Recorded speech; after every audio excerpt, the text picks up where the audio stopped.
Good evening. In this week's Torah portion, Behar, we learn about the mitzvah of Shemitah, and that is the sabbatical year. It says the Torah, when you enter the land of Israel, you work the land for 6 years, you plow, you sow. On the 7th year, the land should rest. You can't sow the field, you can't work with the field.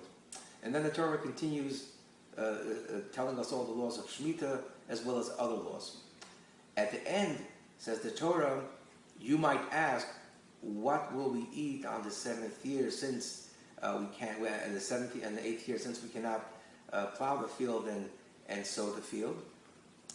So then you should know, says the Torah, I will direct my commandment so that on the 6th year there's going to be such an abundance of blessing that it's going to produce for the 6th, 7th, and the 8th. So the Rebbe asks the question, why is the Torah asking that you may ask, how are we going to eat? When the Torah, before that question, the Torah already told us that God's going to bless us. So what's the question?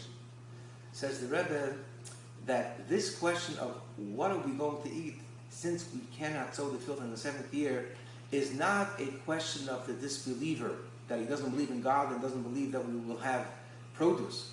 But rather, it's the question of the Ben Chacham, of the smart boy, the righteous boy of the Haggadah.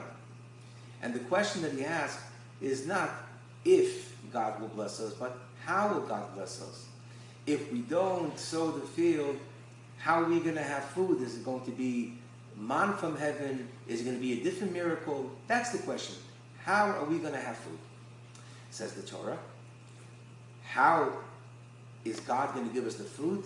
God says that I'm going to give such an incredible blessing on the 6th year that it's going to last for the 6th year, and at the 7th year it'll be sufficient for the 6th, 7th, and the 8th year.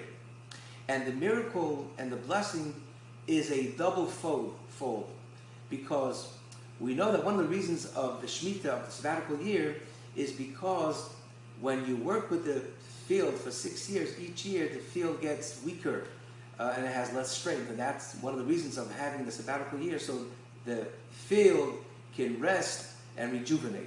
So on the 6th year, the land is the weakest, and even though the land is at its weakest point on the 6th year, still it will give such a great produce for the next 3 years.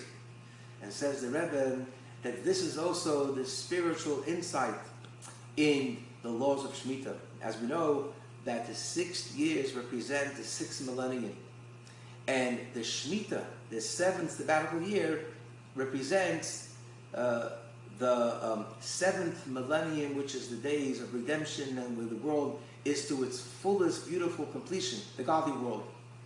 And so, in the 6th millennium in which we are now, you can ask a question, we are spiritually lower and less spiritual than the previous generations. They were greater people and holier people.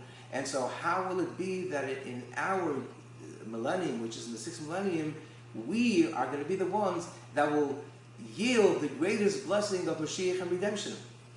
And the answer that God gives is that if we are committed to follow the Torah and the mitzvot, although we're living in a very dark generation and in the spiritually most weakest generation, still God is going to bring about the greatest blessing in the 6th millennium, that is going to bring about the blessing of redemption and Mashiach.